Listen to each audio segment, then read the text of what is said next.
بسم اللہ الرحمن الرحیم۔ اللہ، میں تجوید کی بحث میں نہیں جاؤں گا کہ لفظ اللہ کیسے بولنا چاہیے، لیکن اتنا ضرور ہے کہ یہ بہت عیب کی بات ہے کہ کوئی مسلمان اللہ بھی صحیح نہ بول پائے، جو قاعدے قانون کے مطابق اللہ بولنا ہے۔ لیکن عزیزان گرامی، معرفت پروردگار کے باب میں، اللہ کی معرفت کے باب میں جو کچھ ہمیں اہل بیت سے ملتا ہے کہیں اور سوچا بھی نہیں جا سکتا۔ کسی اور نے، کس نے، کوئی اور کیسے اللہ کو جانتا ہے، میں اس بحث میں نہیں جانا چاہتا، مگر مجھے اس پر سکون ہے کہ جو اللہ حسین نے سمجھایا ہے، جو اللہ کربلا والوں نے سمجھایا ہے، وہ اللہ وہی اللہ ہے کہ جو اللہ ہے۔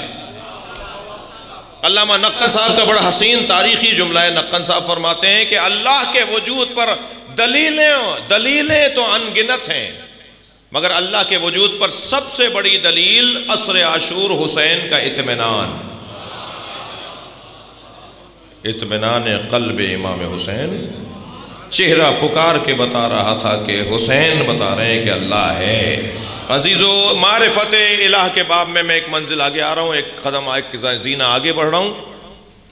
اللہ کی معرفت، کسی کا بھی، دقت چاہوں گا، کسی کا بھی تعارف اگر اچھے عنوان کے ساتھ نہیں کروایا جائے گا تو وہ تعارف نہیں کہلاتا، مذمت اور منقصت کہلاتی ہے۔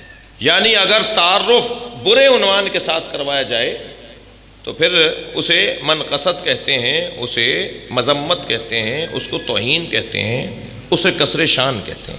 لیکن اگر تعارف اچھے عنوان کے ساتھ کروایا جائے تو اسے ادب کہتے ہیں، احترام کہتے ہیں، تعظیم کہتے ہیں، تعارف کہتے ہیں۔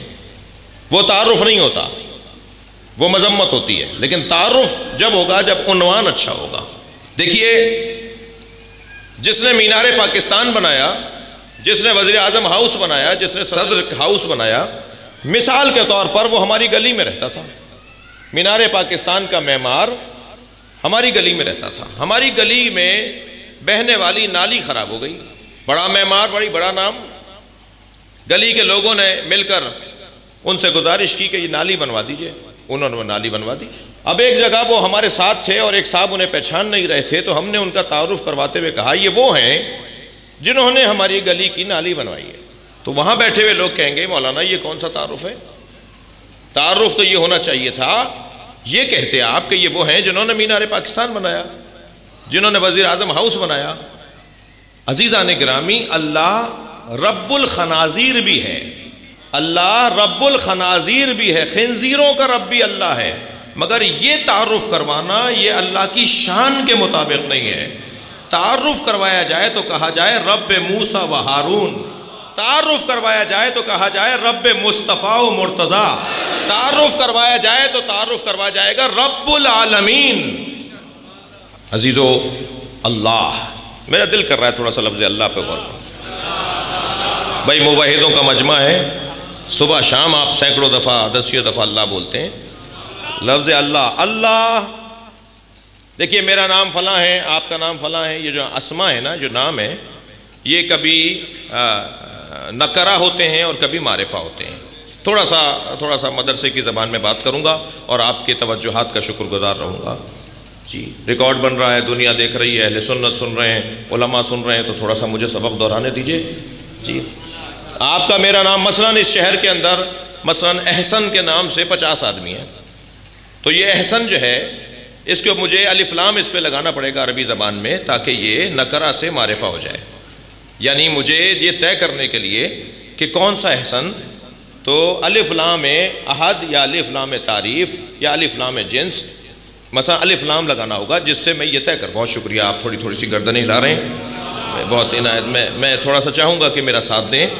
یہ الف لام جب میں نام پر لگاؤں گا تو وہ نکرہ سے معرفہ ہو جائے گا، یعنی سینکڑوں احسنوں میں سے ایک احسن کی طرف میرا ذہن جائے گا۔ اب یہ جو حدیث ہمارے یہاں پڑھی جاتی ہے کہ نبی نے فرمایا ان الحسن، نبی نے فرمایا حسین منی وانا من الحسین، یہ ترکیب غلط ہے۔ حسین منی وانا من الحسین نہیں بولا جائے گا، حسین و منی وانا من حسین، ہم لکھتے ہیں، لکھ رہے ہیں حسین و منی وانا من الحسین، امام حسین پہ الف لام لگاتے ہیں، امام حسین کے نام کے ساتھ حسین نام کے ساتھ الف لام غلط ہے لگانا۔ حسین سے زیادہ روشن کون ہے بھائی؟ کتنے حسین ہیں جو تم الف لام لگا کے انہیں علیحدہ کر رہے ہو؟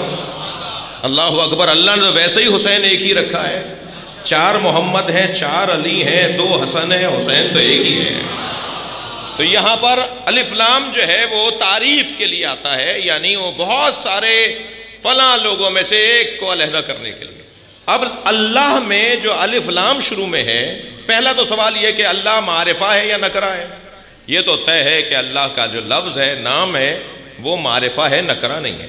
اب یہ معرفہ الف لام سے ہوا ہے یا یہ ذاتاً معرفہ ہے، الف لام سے نہیں ہوا، یا یوں کہوں کہ الف لام اس کا حصہ ہے، الف لام تعریف کا نہیں ہے، یہ معرف باللام نہیں ہے، یہ معرف ذاتاً ہے، یہ معرفہ ذاتاً ہے۔ اللہ کے نام میں الہ کا لفظ نہیں ہے یا لہو کا لفظ نہیں ہے، اللہ لہو نہیں ہے، اللہ ہو نہیں ہے، اللہ اللہ ہے۔ یہ جو الف لام شروع میں لگا ہوا ہے یہ زیادہ نہیں ہے، یہ تعریف کا نہیں ہے، یہ معرفہ کا نہیں ہے، بلکہ یہ الف لام اس کا حصہ ہے۔ بہت شکریہ، ایک قدم آگے بڑھ رہا ہوں، ایک منزل آگے آ رہا ہوں، اس لیے کہ اگر اللہ کا الف لام جو اللہ میں الف لام شروع میں ہے وہ تعریف کے لیے ہوتا تو جہاں بھی الف لام تعریف لگایا جاتا ہے وہاں اگر یا کے ذریعے اسے ندا دی جائے، منادہ بنایا جائے یا کے ذریعے، تو پھر یا میں اور اس نام کے درمیان ایہا اور ایتہا کا فاصلہ ضروری ہے۔ جیسے النفس کو جب پکار رہے ہیں یا ایتہا النفس المطمئنہ، یہاں النفس کے اوپر جو الف لام لگا ہے یہ الف لام تعریف ہے۔ الف لام تعریف جس اسم پہ لگا ہوا ہو اس کے نام کے ساتھ اگر یا لگائیں گے تو بیچ میں ایہا لگانا پڑے گا، اگر وہ مؤنث ہے تو ایتہا، مذکر ہے تو ایہا۔ لیکن اللہ کا نام پکارتے وقت تو ہم یہ نہیں کہتے یا ایہا اللہ، یا ایہا اللہ نہیں بولتے، ہم یا اللہ بولتے ہیں۔ یا اللہ بولنا بتا رہا ہے کہ یہ الف لام اللہ کے نام کا حصہ ہے، یہ تعریف کا نہیں ہے۔ اللہ معرف ہے، اللہ معرفہ ہے، مگر الف لام سے معرفہ نہیں ہوا، خود لفظ اللہ معرفہ ہے۔ امام النحو سیبویہ جو پڑھ پوتے ہیں مولا علی کے علمی دنیا میں، میرے مولا علی نے ابو الاسود دوئلی کو علم نحو کے اصول لکھوائے، عربی گرامر کے اصول لکھوائے، عربی گرامر کی ترتیب اور قاعدے لکھوائے۔ ابو الاسود دوئلی نے اپنے شاگردوں کو، انہوں نے ان کے شاگردوں کو، انہوں نے ان کے شاگردوں کو، اور انہوں نے سیبویہ تک پہنچا، یعنی پڑھ پوتے جا کر علمی دنیا میں اب ابو الاسود دوئلی کے سیبویہ ہے، مگر نام لیا جاتا ہے کہ امام النحو سیبویہ۔ امام النحو سیبویہ کو کسی نے خواب میں دیکھا کہ جنت میں بڑے مقام پر ہیں۔ اس نے پوچھا کہ جی ساری زندگی آپ تو لفظوں پہ غور کرتے رہے، ترکیبوں پہ غور کرتے رہے، الفاظ کی نشست و برخاست پہ غور کرتے رہے، یہ مقام آپ کو کیسے مل گیا؟ بہت زیادہ آپ اللہ کے ولی تو نہیں تھے، یا آپ کو اتنی بڑی حیثیت کیسے مل گئی؟ کہنے لگے ایک نظریے کی بنیاد پر، اور نظریہ یہ کہ میں نے یہ کہا کہ عارف المعرف لفظ اللہ ہے، اللہ کے نام سے زیادہ کوئی روشن نام ہی نہیں ہے۔ اس ایک نظریے کی بنیاد پر اللہ نے مجھے جنت میں یہ مقام عطا کیا ہے، اور اب قیامت تک عارف المعرف جو اللہ کے لیے، لفظ اللہ کے لیے عارف المعرف کہا جاتا ہے، قیامت تک کہا جائے گا، ہمیشہ کہا جائے گا، اس سے اونچا لفظ ہی نہیں ہے۔ اور تمام ادیب، عربی ادیب اس بات کو مانتے ہیں کہ یہ عارف المعرف ہے، وہ امام النحو سیبویہ کا دیا ہوا نظریہ ہے۔ عزیزان گرامی، یہ جو عنوان اللہ ہے نا، یہ عنوان انتہائی عرفانی عنوان ہے، جس کا تعلق اس ذات کردگار سے گہرا ہو جائے پھر اللہ اسے اس کائنات پر ولایت عطا کرتا ہے۔ سارا مسئلہ ہی اس ذات سے تعلق کو گہرا کرنا ہے۔